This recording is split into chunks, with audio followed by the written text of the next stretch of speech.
Welcome to another episode Sport Chat, the BJ Show.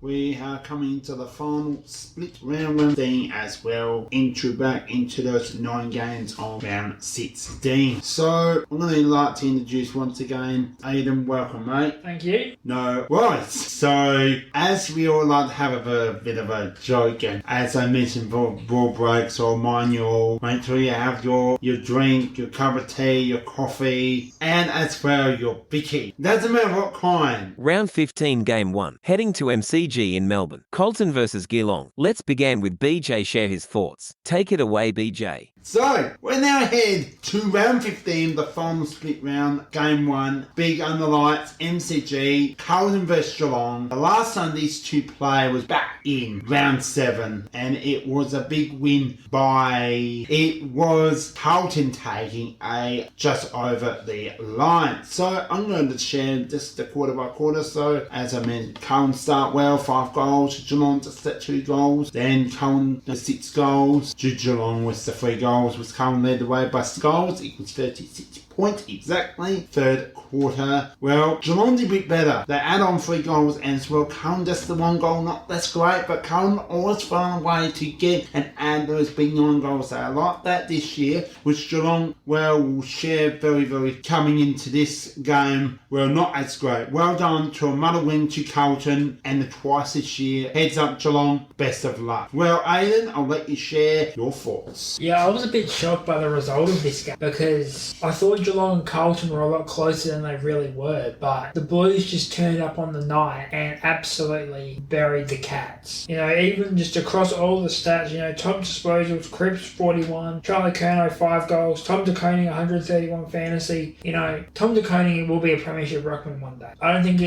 know if it'll be this year with Carlton or later on with Carlton or with another club, but he's gone from a player who a year, 2 years ago, probably Carlton were looking at delisting, to someone who's actually going to be a real ruckman in the AFL. So that's a good improvement from him over the last couple of years. Cripps is back to his best. That's dangerous around this time of year. So he'll make a Brownlow charge, I'll guarantee that. And Charlie Curnow absolutely cruising towards the second column. Heading onto the plane from Melbourne to Adelaide.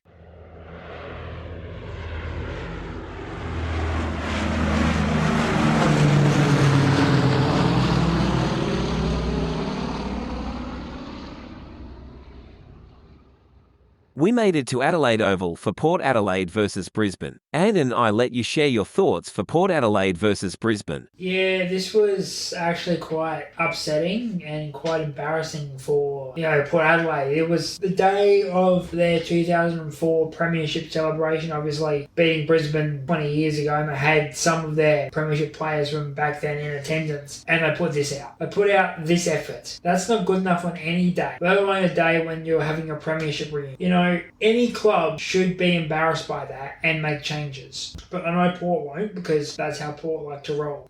Brisbane, total domination. The stats, Lachie Neale, 37 touches. Eric Hipwood, 5 goals. Lachie Neale, 135 fantasy. Josh Dunkley, 7 tackles. So that's not good enough for Port. Port are nowhere near the level they need to be at to be contending for a premiership this year, probably next year. I don't know what else there really is to say about this. I watched that game. I tried to watch that game, and it just wasn't pretty. BJ, it's your time to share your thought for Port Adelaide versus Brisbane. We now land in Adelaide at Adelaide Oval for the Port Adelaide versus Brisbane. Now, could Port Adelaide get a win, or is Brisbane coming over to Adelaide and get the road trip win? Whereas, let's find out by quarter by the quarter, as I did in the first game. So, well, good start. Well, Brisbane know how good they're back. They are back, but it's still a long way. They kicked 5 goals. Good start. Port Adelaide, that's the 3 goals. Is that enough? But Brisbane led the way by 13. Then we came to the second quarter. Now, once again, a huge embarrassment from Port Adelaide. 7 goals to Brisbane. Port Adelaide, just 2 goals? It was 45 points. The word is not good. Could Port Adelaide come back in the second half? Well, again, Brisbane, not as less goals, but 6 goals. That's still huge. But Port Adelaide, 1 goal. Really. Then again, game. 5 goals. So every goal kicked from Brisbane was more than 4 goals. That's what's supposed to Port Adelaide. Well, Brisbane, big road trip, 55-point winners to an absolute silent Port Adelaide. You gotta keep your heads on, play well against St Kilda in Melbourne. Now it's time to get back on the plane as we travel from Adelaide to Sydney. We have game for GWS versus Sydney.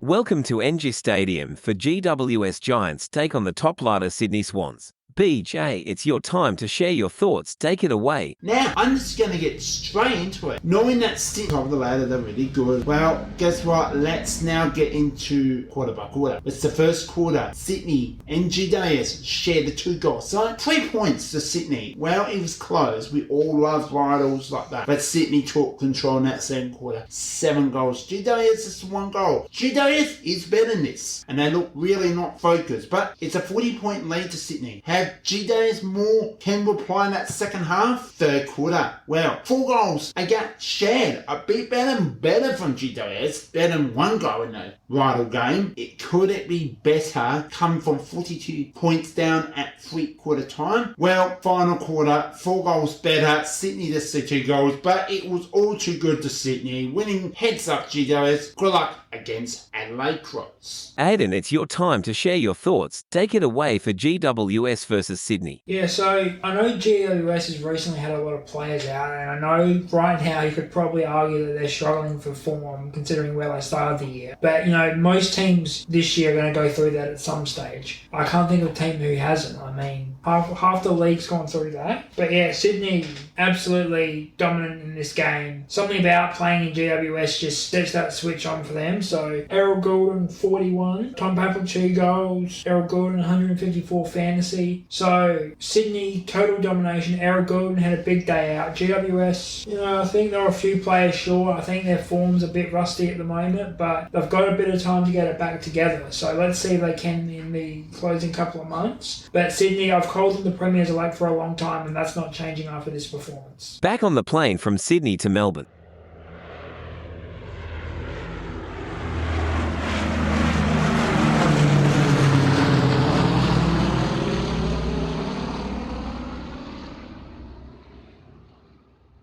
Made it back in Melbourne. It's Game 4, Melbourne versus North Melbourne. BJ, I let you share your thoughts for Melbourne versus North Melbourne. Game 4, we're back in Melbourne, as I mentioned before, and we head to the MCG for the Melbourne versus North Melbourne. What a great game from both teams. Not the best game at the MCG, but it was a close game by Melbourne holding on a win. Well, let's find out from that quarter by quarter, starting with the first quarter. Great start to Melbourne, and North Melbourne, just a 1 goal with 2 goals scored for Melbourne, but it was a good start. Then it came to the second quarter. North Melbourne adding on 2 goals to Melbourne, just the 1 goal, so it was Melbourne leading the way by 15 points. Could North Melbourne have a big second half, or Melbourne's going to hold on with that win? Well, third quarter, Melbourne, yes, they had 5 goals, and could it be enough? In North Melbourne, just the 2 goals at 3/4 time, it was a 39-point lead to Melbourne. Now, could North Melbourne upset a good, decent, balanced Melbourne, or is it going to be an upset? Well, come to the final quarter, and it was North Melbourne taking not just kicked 5 goals, but the only team kicked all the goals for the final quarter was Melbourne. Not great quarter, but lucky just to hold on. It was a well done win, but North Melbourne, good effort. Give you more credit because you score goals every quarter. You can't just come into the game and we can beat the rebuilding North Melbourne. They're coming. They look scary almost, and they can almost beat maybe a premiership team. Well, a team that didn't want to be there. They look really not focused. But heads up, play well next week. Aiden, I let you now share your thoughts for Melbourne versus North Melbourne. Yeah, if you told me before the season started that North Melbourne were going to blank a team for a quarter, I would have maybe thought it would be maybe Richmond or Hawthorn. But to blame a Melbourne side 3 years out from their premiership year for a whole quarter is an unbelievable achievement for North Melbourne. I know last week against Collingwood, they showed their attacking effort, and now this week they're showing that defensive effort. So if they can put that together, they're going to be a very dangerous side in the next 3 to 4 years. Leading the stats was all North. Now I'm surprised by that. I thought Melbourne would have had some players in there, but top disposals for the night: Luke Davies-Uniacke 31, Cam Zerha 4 goals, Harry Sheasel 111 fantasy, Tristan Sherry 10 tackles. So North are absolutely putting together a package that says we are a dangerous side and we're coming for a genuine run next year. Melbourne, I've always said this, haven't I, Ben? Melbourne are going further and further away from a premiership every week for the last 3 years. And I stand by it, because you cannot let a one-win North Melbourne blank you for an entire quarter at AFL level, at any level. It doesn't matter. So even though they lost, I think the big winner of this game is North Melbourne. Before we go into the next game, I like to wish the teams having great week off best of luck for rest of the 2024 AFL season. The teams are having week offers: Adelaide Crows, Collingwood Magpies, Hawthorn Hawks, Richmond Tigers, St Kilda and Western Bulldogs. Game 5 at Marvel Stadium. BJ, it's time to share your thoughts for Essendon versus West Coast for the first out of 2 Sunday afternoon footy. Now we almost come to the end of round 15, game 5, Sunday afternoon footy. Let's now get straight into it as we head over from the MCG overnight. Now we head to Sunday afternoon footy, as I mentioned before, at Marvel Stadium footy. Essendon Bombers against West Coast Eagles. So by quarter, as I mentioned, all this time round 15, it was high scoring. We all love high scoring football. We're back into that, and Essendon are so good, and it was a good start over West Coast, 4 goals apiece. Second quarter, 6 goals. You know, Essendon loves kicking goals at Marble. They did so well with West Coast, just the 2 goals, and Essendon led the way by 29 points, with West Coast having a big second half. Let's find out, and they did. 5 goals, big quarter. Essendon 4 goals, 9 goals apart between the two teams, 13 points. It was led to Essendon. It was 29 points, and West Coast came and scored 13 points but behind. Who can win? Can West Coast get a road win, or Essendon get in front of their Essendon crowd? Let's now get into the final quarter. It was a big quarter by Essendon. Adam 5 goals and West Coast 2 goals. Well effort to West Coast. Play well. You did well against a very, very good side, Essendon Bombers. Hey, well done on the win against the improved West Coast in front of your Essendon fans. Aiden, it's time for your thoughts for Essendon versus West Coast. Yeah, so this game was quite interesting, actually. So, West Coast have talked about, how they're looking to improve, how they're looking to build players. But I want to draw your attention to 2 players who weren't available for this game, and that's Harley Reid and Tim Kelly. I think those guys, the young Harley Reid and the super experienced Tim Kelly, are what makes West Coast function.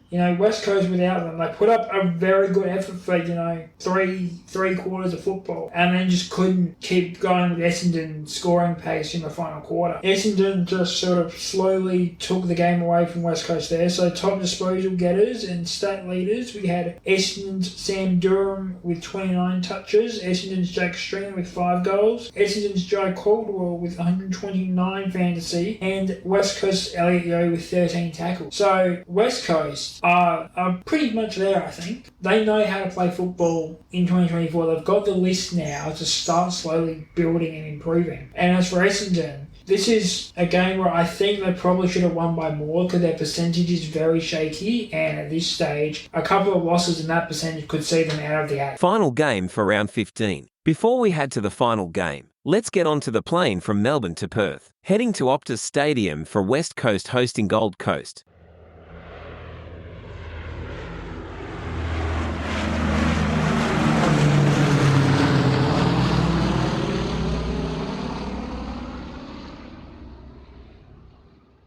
We landed in Perth, heading to Optus Stadium for West Coast hosting Gold Coast. BJ, take it away and share your thoughts. We have made it to the final game, and we are in Perth. We're heading to Optus Stadium. We have Fremantle hosting Gold Coast. This game, I've got to say, maybe it's a win for Gold Coast, but we'll find out. Or is it a good win from Fremantle? Or is it just sharing the points? Well, it's now share by quarter.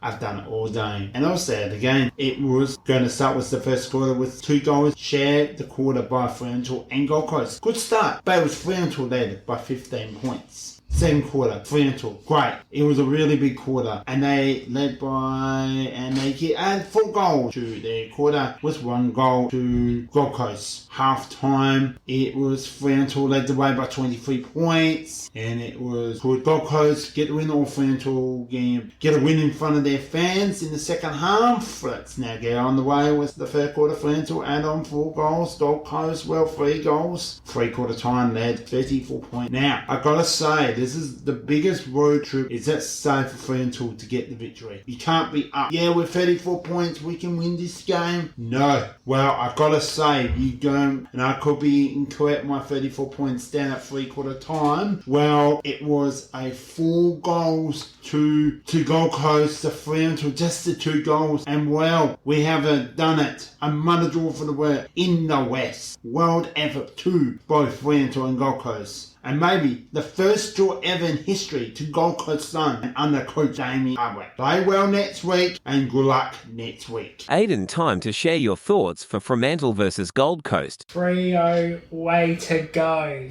Absolutely brilliant display from the deadly Dockers. 20-point winners over the Gold Coast Sun at Optus Stadium. So top disposals, we have Gold Coast Sam Flanders 33, Gold Coast 2 Miller 33, and then Fremantle Andrew Brayshaw 32. Leading goal kicker for the day was Hayden Young, 3 goals for Freo, and Sam Day, 3 goals for the Gold Coast. Leading tackle pressure was Andy Brayshaw from Fremantle and Sam Switkowski from Fremantle. And then our league fantasy getter was Andy Brayshaw from Fremantle. So this is the kind of win that the Dockers need. Get themselves back on track. Okay, they let it kick Gold Coast close a little bit. Only 2 goal close. Still win by a comfortable 20 points. That's all we need to do. Move on to next week. Go play the Swans. We'll see what happens there. For Gold Coast, they need to be able to win away if they're going to be a genuine contender. It's okay to be able to knock off all these top teams up on the Gold Coast, but when you go away, you've got to be able to take them out too. And I just don't see that from the Gold Coast. I just think that if they play every game at home, they're fine. As soon as they leave Gold Coast, they kind of lose their football a little bit. But, I mean, why would you want to leave the Gold Coast? It's a lovely place to go. So that's completely understandable. But we'll see how these 2 teams go next week, as they have some tough opponents. Fremantle playing the Sydney Swans and Gold Coast playing the Collingwood Magpies. We're going into a break now. When we come back, we will share round 16. Stay tuned, get your cup of tea, coffee or Kai latte, and also your biscuits. We will be right back.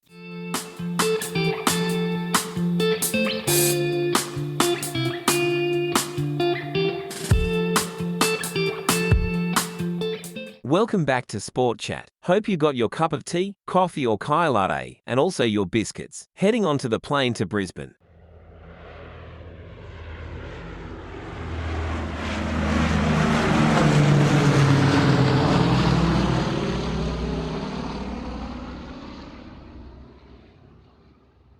Starting with round 16, game 1. Made it to Brisbane as we head to the Gabba for Brisbane Lions versus Melbourne Demons. Aiden, it's time for your thoughts. Another week and another fail for Melbourne in the second half of a game.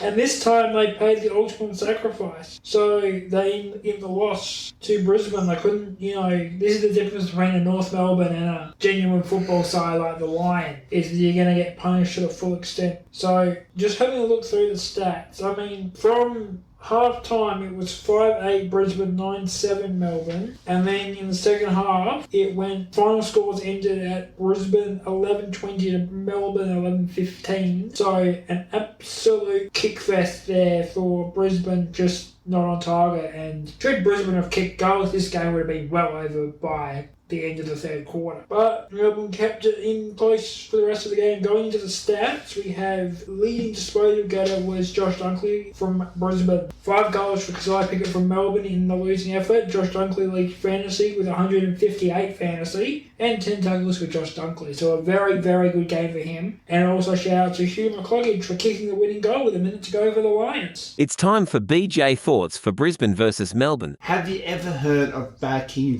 bad scoring? Well, you've seen a lot in season 2024. Well, I'm going to share this quarter by quarter. Not an easy travel to Brisbane, no matter where you are at. So, first quarter, good start to Brisbane, 3 goals to Melbourne, not great start, just the 1 goal. You know, they also can kick great in that opening quarter. Was the second quarter? Huge quarter. Yes, they did not great in the first, but they kicked 8 goals to Brisbane, not great quarter. They did to Melbourne. Now they kicked 2 goals from Brisbane. Half time, it was Melbourne. That's it, a 25 points. Could Melbourne hold on a win from the road? Or is Brisbane coming home with the win in front of their Brisbane army? Well, third quarter, 3 goals to Brisbane, 2 goals to Melbourne. 3-quarter time, Melbourne led by 15 points. Could it be a victory to Melbourne, or is Brisbane going to come home with the victory? Well, we have the final quarter. Brisbane kick. The only 3 goals to Melbourne, no goals. It happened the second week in a row, and it was really not great for Melbourne. And this time they actually didn't get the 4 points, because you can't be leading by 25 points or leading by 39 points. It doesn't matter how much you're leading at 3-quarter time or half time. You can't let the other team. Yes, you got injuries. That's fine. But anyway, good effort, Melbourne. Heads up. Play well next week. Well, Brisbane, matter win. You know you love your Brisbane army up there. You're hard to play there, and enjoy the win. Good luck next week. Heading back on plane from Brisbane to Melbourne.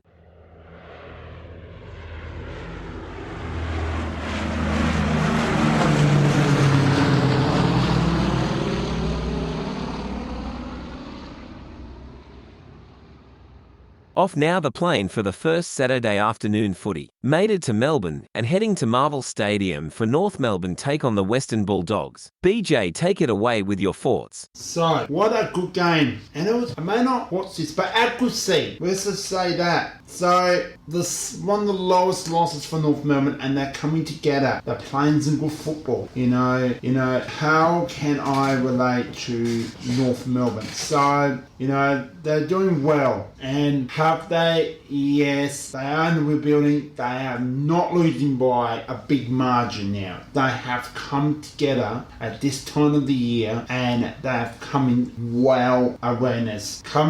These are like practice games. Think of these now, it's the red of the season, to stay in the contest. You'll come well. Western Bulldogs, look, 4 points, win, tick off, but you can't look at North Melbourne being a bottom team. No, that's not happening. They look really good, and in the next 2 to 3 years, they're going to build up that confidence now, and they'll get back to where the North Melbourne Football Club get more crowds. Get the North Melbourne blue and white stripe at Marble Stadium and down at Tasmania as well. So, well done Western Bulldogs with the victory with the mighty North Melbourne. Oh, bear luck. Heads up. You are close of staying in that contest and getting to win the game. So, well done. Aiden, time for your thoughts for North Melbourne versus Western Bulldogs. Okay, so North Melbourne versus Western Bulldogs. First quarter. North Melbourne 3-1 to Western Bulldogs 4-4. Second, by half time, North Melbourne blanked in that second quarter, so they stay at 3-1. Western Bulldogs improved to 5-8. So Doggies with a slender lead at half time. Second half begins with a third quarter, North Melbourne getting out to 6-3, and Western Bulldogs kicking 5 goals to go to 10-10.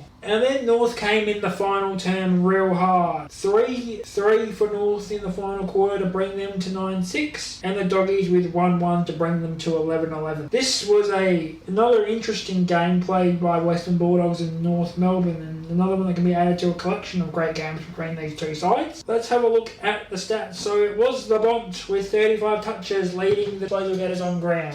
Cody Wakeman from the Doggies had 3 goals. And then North led in fantasy through Tristan Cherry, who also led with tackle. So North are getting there. I believe North are getting there. It might not be any time at the end of this year, but definitely next year North are going to be able to beat some of these sides and stay in these games long enough to finish it. As for the Doggies, good win for them, keeps them in the hunt for a top 8 spot. So if they get into September, we know they could be dangerous from anywhere in the 8. 2016 won the premiership from 7. So just get them in and they play September football. Heading back on plane from Melbourne to Sydney. Going to SCG for Sydney hosting Fremantle.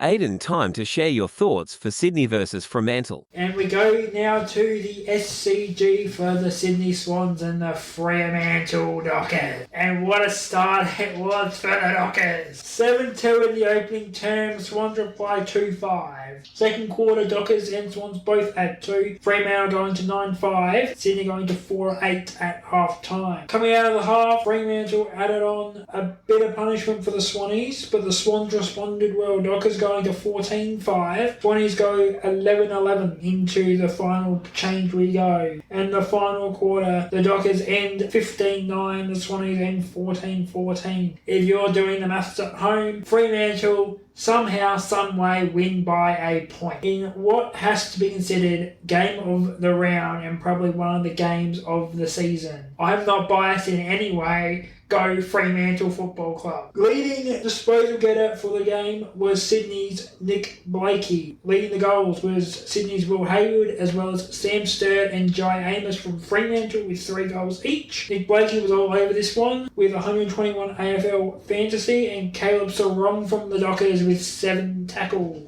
This was a nail-biter. This was a close one in the end. Sydney came hard at Fremantle and they had a shot to win the game after the siren. On the boot of Logan McDonald, who elected to kick after the siren. He had time to kick before the siren, but he elected to kick afterwards and kicked an absolute shank that registered no score, allowing the Dockers to win by the 1.99 to 98. This was something that I don't think most people saw coming. I mean, I believe in Fremantle because that's what I've got to do because they're my side. But if you told me on Friday night you wake up on Saturday and you have the Dockers going over the Swans, I wouldn't have believed you, especially in a close game. But for Fremantle, this is the win that they need. It pushes them to third on the ladder, and it knocks off the Premiers elect. So maybe Fremantle's got something cooking. I know we do play well in Sydney. We've got a good history down the SCG. And as for the Swannies, well, it's a little bit of a setback. It means that the teams behind them are closing by a game, but they've still got a 2-game clearance on second and a 3-game clearance on the rest of the table. So there's not much to really worry about from the Swans, knowing that they had the chance to win anyway. But it is heartbreaking nonetheless. BJ, time to share your thoughts for Sydney and Fremantle. Well, what a game. Yes, Aiden said game of the round. Now, let's just see, you mentioned about 15-8-98, 15-9-99, 14-14. Sydney had more scoring shots. They had the poor scoring of losing. But Fremantle, anti-kick accuracy, they have done pretty well actually overall in season 2024. Well, Sydney, and we're going to the Fremantle Dockers. But mate, look, Fremantle, big road trip. It is a huge road trip. They may have to go view Melbourne, then go to Sydney. It doesn't matter. It is a long way to come and win by 1 point. And losing one point in front of your Sydney red and white army, well, unfortunately, you can't come in. Yes, you're top of the league. Yes, you will know you're very good. But how much you want more of it. And I think the winning stat, not just player stats, but overall, goes to Fremantle because who wants it more? Who wants to be in that top 4? Now, Aiden also mentioned Fremantle, 3rd spot. Now, we didn't see Fremantle look like want to play finals. They want to be there. This is the time now teams want to play that top 4. Essendon are in that mix and will share very soon with their points. But this is a big win for Fremantle. Sydney heads up. You know how good you can play. You may have one little soreness in the body. Stretch up, get up, and get back on the track. Fremantle, get home, train well, play well next week. We are now at the Gold Coast for the Suns and the Magpies on a Saturday twilight ball exhibition. The first quarter saw the Suns 4 goals 2 to the Magpies 4 goals 3. In the second, the Gold Coast Suns kicked away from the Pies as they doubled their goal tally and went to 8-6. Collingwood were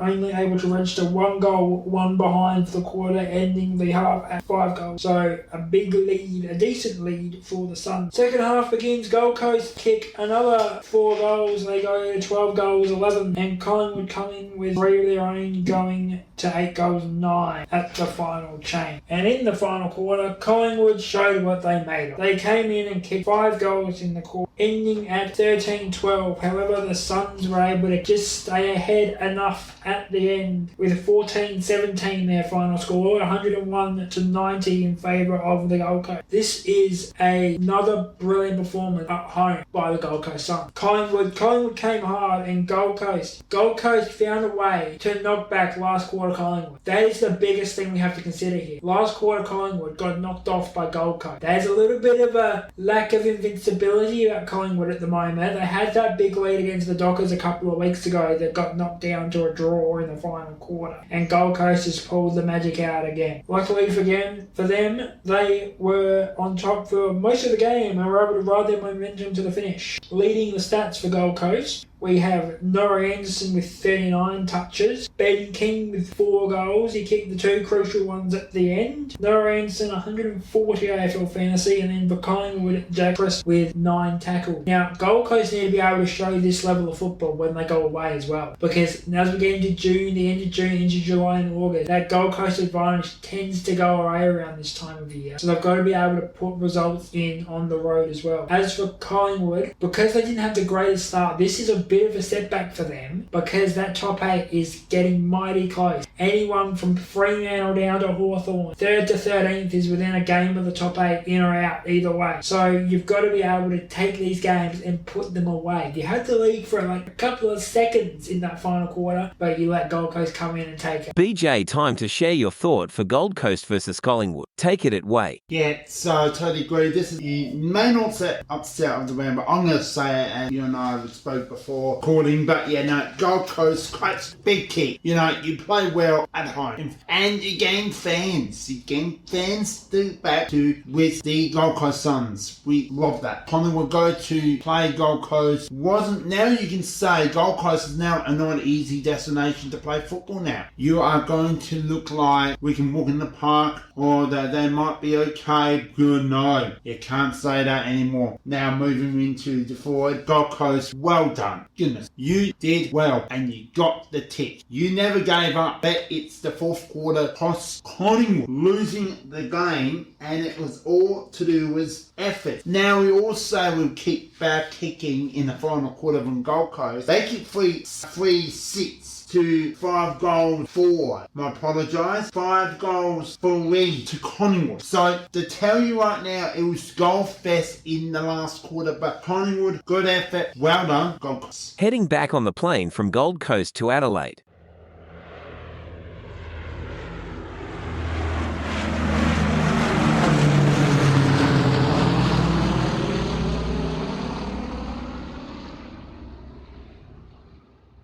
Well, what can I say about this game? Now, I can say I was tipping Adelaide at the very beginning of the week. They will play. Then I went to the GWS Giants. I don't know, but I thought they might feel, Adelaide's going to struggle. And I changed my mind. And boy, have I got a victory for myself. Or for the Adelaide Crows per se. Back in bad football. Credit to GWS. They keep a better accuracy. But as Aiden said, there was about a 2 to 3 goal advantage to Adelaide from those points. But it was ball pressure from GWS, you know. There was a lot of ball pressure. And Adelaide did so well holding, making that contest to make that effort. And credit to the Darcy Fogarty. Fogs play well. Tex had his back a little bit better. Isaac Making had a great game.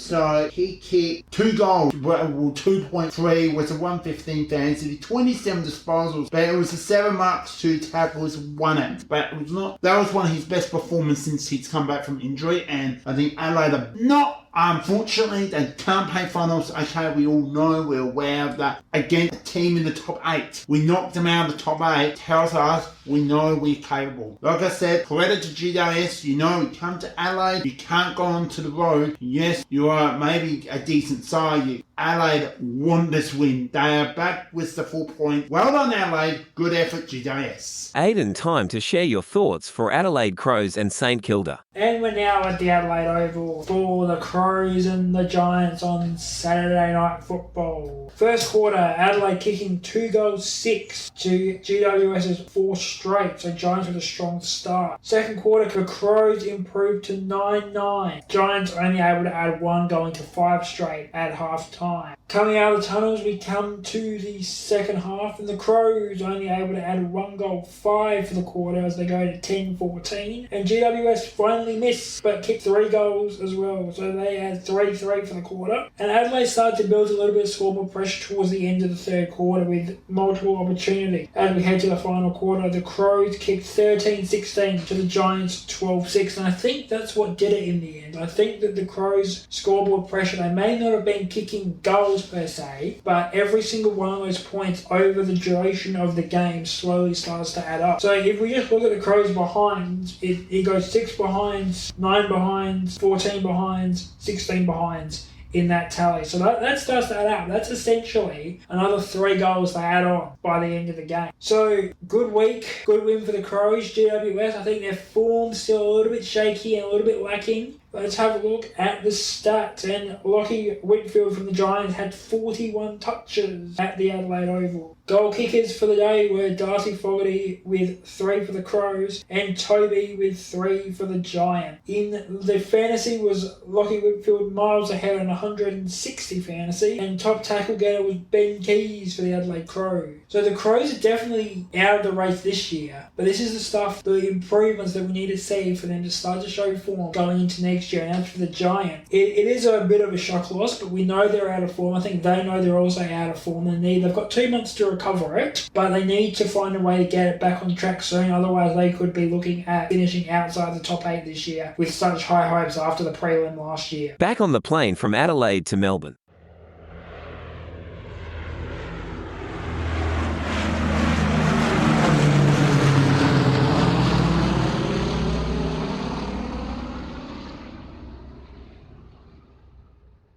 We made it to the MCG for Geelong versus Essendon. Aiden, time to share your thoughts for the second Saturday night footy. So the second Saturday night football game in round 16 saw the Geelong Cats against the Essendon Bombers. First quarter, we will have a look at the scores. Geelong 3-2, Essendon 4-2. Very close game at this point. Essendon got that goal advantage. Can they hang on to it in the second quarter? Geelong go to 6-4. So they double their score. They go from 3-2 to 6-4. And Essendon keep that goal advantage. It's only 5 points though as they go to 7-3. Coming out of the main break though, the Cats turned it on. They kick 5 goals in the quarter. Go to 11-6 at 3-quarter time. Essendon only 1 goal for the quarter, going to 8-3. And then Geelong decided they'd had enough playing around. It was time to get hunting. As they go 16-9 at the final siren to Essendon, another 1 goal quarter. They go to 9-6. This was an interesting game for both teams because both teams needed to win this game to position themselves in the top 8. Geelong, in the end, got the Bickies by 45. So, for the Cats, this is sort of what we come to expect from them. A big game against a big club. They show up, they put in the effort, they get the result. For the Bombers, they are starting to look very shaky in the 8. A big loss. Their percentage is under 100% right now, but they're still sitting in 4th place. So they need to be able to win games in this second half and win them quite comfortably if they want any chance of making the final. I think if it comes down to it for the Bombers, percentage is going to be what holds them out right now. Looking at the stats for the game, leading disposal getter was Essendon's Jai Caldwell with 32 touches. Leading goal getter was Tyson Stengel of the Cats with 3 goals. Jai Caldwell also led AFL Fantasy at 144 points and tackles with 12. BJ, time to share your thought for Geelong and Essendon. Yep, second Saturday night, cold, big crowd. We've got the Cats, the sexy Geelong Cats against the Rydals Essendon Bombers. MCG, cold, and boy, what a game this was. But it actually was only one way, and it was all Geelong. Yes, we're back to that sexy Geelong Cats. My second team. Don't always know, when people know me very well, why is Geelong my second team? Well, there is a family related. But anyway, moving forward, I got plenty of Essendon supporters be very, very disappointing with this game. So, look, Geelong needed this win to get back in business. You know, Essendon, mate, You can't be, we can lose this game. Okay, it is what it is. But that top four, anyone can pay that second chance. No, I know anyone has been in that top four was less than 100%. Now, anyone can actually find themselves back in business with that draw. So, if Essendon say a situation didn't get the result next week and Geelong do, boy oh boy, and they're freedom to lose, that Geelong can go from third spot. It is anyone's final race. But the team is coming, it's Brisbane. But the teams will share them at the ladder very, very briefly. But getting back to this game, look, we know how good Geelong can play, and that final quarter did it beautiful. Essendon, heads up, it's not over yet. You got to get back on the track, get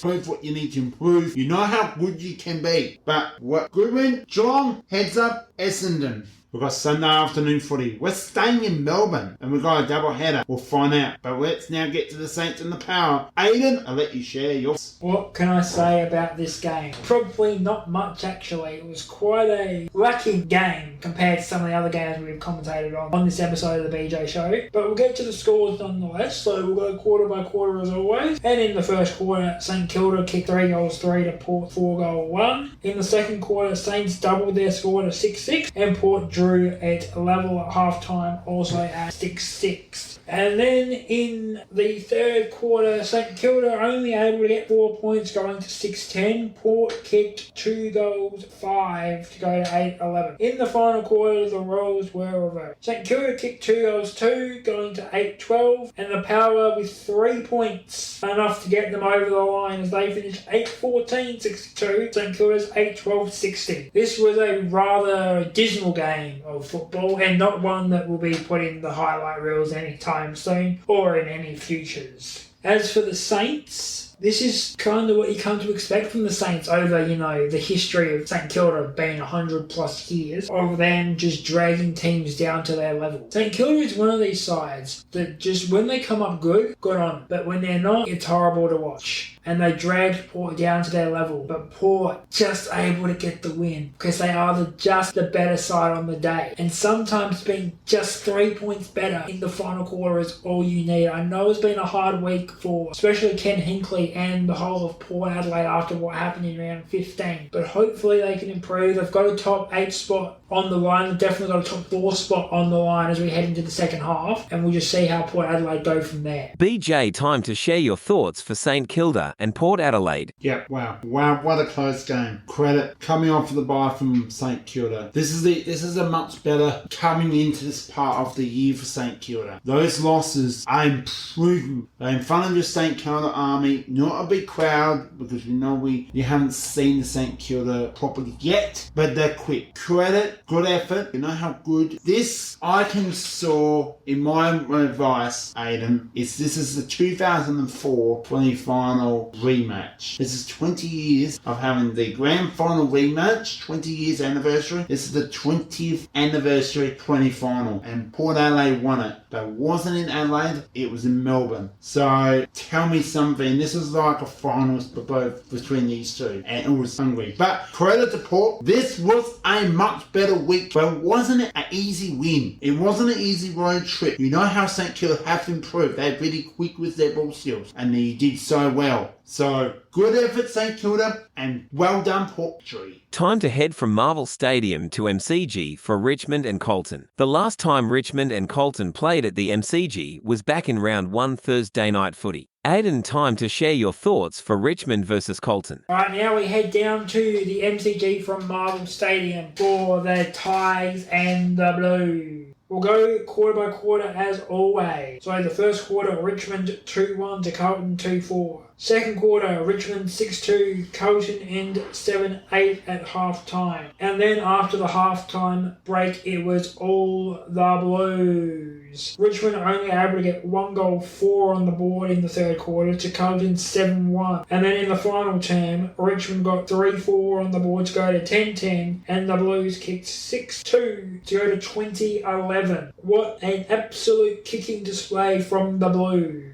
And this is what we've come to expect from Carlton at this point of the year. A strong team with very little challenges who can go against them. So Carlton lead all the stats. Cripps 40 touches, Fantasia 4 goals, Nick Newman 143 fantasy, Sam Walsh 10 tackles. This is, 2024 Carlton at its best. These guys should be playing in the grand final. I definitely see, if the bracket goes their way, a Sydney versus Carlton grand final, and I would love to see that. As for the Tigers, we know they're on the downward slide, but I didn't expect them to be this bad this quickly. I thought they'd still be in the mix at this stage, but they've had injuries take them out of that. They've only got 2 wins on the year, and unfortunately they're not going to be in contention for the next couple of years. But they've got to do better, especially at their home ground. That is the MCG, that is in the heart of Tiger Town. BJ, time for your thoughts for Richmond versus Colton. The last time Richmond Tigers and Colton Blues played was back in round 1 under lights Thursday night footy. It was under 1 goal the last time these teams met. This time was Colton took control, winning every quarter. Good quarter by Richmond, and Colton kicked 2 goals each for the opening quarter. Second quarter, lots of goals, 9 goal overall from both Colton and Richmond. Colton adds on with 5 goals to Richmond 4 goals. Half-time 12 points led by Colton Blues. Heading into the second half-time with the third quarter, once again Colton adds on 7 goals to Richmond with a 1 goal. 3-quarter led by Colton 45 points. Final quarter it was Colton with another 6 goals to Richmond did better but not enough, kicking 3 goals for the quarter. I share quickly with the players' stats from Richmond. Tim Taranto went a great pick-up by Richmond, included 27 disposals,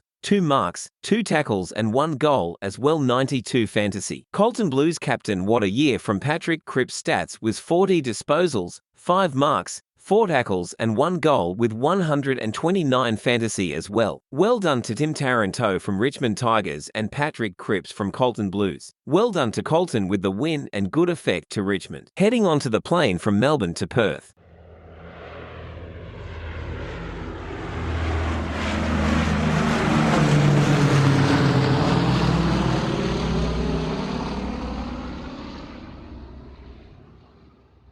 We made it to Perth for Game 9, final game, West Coast hosting Hawthorn. Aiden, time to share your thoughts. Final game of this episode and of round 16 from Optus Stadium. West Coast and Hawthorn. We'll go quarter by quarter as always. West Coast, 0 goals, 3 in the first quarter. To the Hawks, 3 goals, 2. Second quarter, West Coast improved to 2-6, and Hawks continue on their way and get to 5-5 at the main break. Coming out of half-time, West Coast only managed 1 goal in the quarter, going to 3-6, to Hawks 4-4, going to 9-9. In the final quarter, West Coast only got 1 goal again, and they go 4-9 with 3 behinds in the quarter. And the Eagles kick 5-1 to finish 14-10, 94 winners against the Eagles 4-9-33. West Coast, they had some players in this week, but they just didn't look right. They didn't feel like the West Coast that looked like they were building something coming into the second half of the year. They looked like the West Coast from earlier in the year and previous years. Even with players available, they just didn't look like the West Coast that's starting to improve. But what can you say when you run into Hurricane Hawthorn? They are blowing down any team in their path on a quest to a grand final. That starts right now. They are going to be dangerous for the next couple of years. They are looking at getting into the 8 this year and stamping their claim as a team who overperformed where they belonged on the season. Leading stat getters for the game, we had John Newcomb of the Hawks, 33 touches. Goals went square between 4 Hawthorn players. Mabior Chol 2 goals, Jack Ginnivan 2 goals, McDonald 2 goals, Moore 2 goals. Leading the AFL fantasy for this game was somehow Liam Duggan from West Coast, 132, over Dylan Moore, 127 of the Hawks. Leading tackle getter in the game was tied between 2 Eagles, Tim Kelly and Elliot Yeo, so senior heads putting in the defensive pressure. But if West Coast want to improve, they need to be able to kick goals. Defence is okay, but you've got to keep teams controlled in that first quarter and in that first half and build on that. You can't just have a 0-goal quarter to start off, especially against a team who will rip you apart like the Hawks. This Hawthorn team right now reminds me of when Alistair Clarkson was building in the mid-2000s. This is the Hawks looking dangerous again, and I think another Hawthorn dynasty is just over the horizon. BJ, time for your thoughts. So, before we head to the last, we'll also share the latter as we standard, but get to my thoughts. Look, Eagles, Hawks, well, got the Jockeys. Man, you're back with the Hawks magic. West Coast, where you can't go back a step. You can't go down a ladder, but you can go upwards. You step up one little step, one game at a time, I say. And I didn't see the Eagles magic there. You take, since the Richmond game, West Coast, look at you. You dominated. You did the win against Melbourne. Hawthorn. Wow. In front of your West Coast army. You know, scoring not great. You got absolutely disappointing, let's just say in a nice way. Look, but get to the next game, play well. You know, it wasn't great. You scored like 33 points for the total for the game. Like Aiden said, you can't score this all in 0 points. You're going to continue to attack. That's all good defence is important. Credit to Hawthorn. You know, you came. You have got halfway through even a quarter of the season to now. You look dangerous. This is the much shock rebuild I ever seen in a shortest time over Adelaide Crows. But it's a win. Take the biscuits, take the chocolate, get the orange and champagne now, and enjoy it. But don't go too crazy. Wait till the end of the year. But enjoy it with your family and friends. That's the most important part. Anyway, thank you so much. Hope you all enjoy. Let's get to our thoughts of 18th to 1st of the current ladder of the 16th round. Okay, Aiden was now going to share the current ladder idea. Thank you. So, in first place at the moment, 13-2, 52 points and 144.2% are Premiers-elect Sydney. In second place, 11 wins, 4 losses, 44 points, 118.5% Culture. Third, Fremantle, 9-5 and a draw, 38 points, 111.3%. Fourth, Essendon, 9-5 and a draw, 38 points, 99%. Fifth, Geelong, 9-6 no draw, 36 points and 106.2%. Sixth, Collingwood, 8-5 and 2 draw, 36 points, 105.8%. Seventh, Port Adelaide, 9-6 and no draw, 36 points and 101.1%. Eighth, Brisbane, 8-6 and 1 draw, 34 points, 121 flat percent. Ninth, Western Bulldog, 8-7 no draws, 32 points, 120.2%. 10th, GWS, 8-7 and no draws, 32 points, 108.4%. 11th, Gold Coast, 8-7 no draws, 32 points, 106%. 12th, Melbourne, 8-7 and no draw, 32 points, 99.9%.